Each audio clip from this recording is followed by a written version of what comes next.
পোয়া মাছ 2 কেজি করতেছি। Yummy yummy একটা রেসিপি হবে, অনেক মজার একটা রান্না পোয়া মাছ।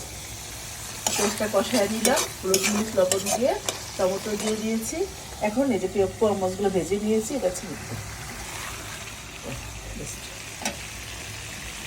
উপর দিয়ে ধনিয়া পাতা দিয়ে মাছটাকে ঢেকে দিব।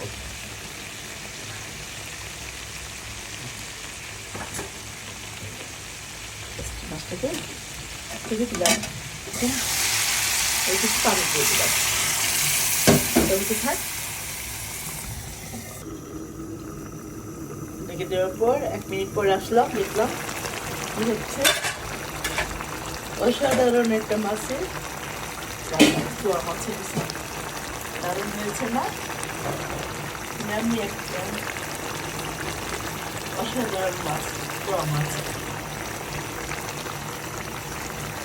হয়ে গেছে আমার রান্নাটা কমপ্লিট। মাছটা ভেজে নিয়ে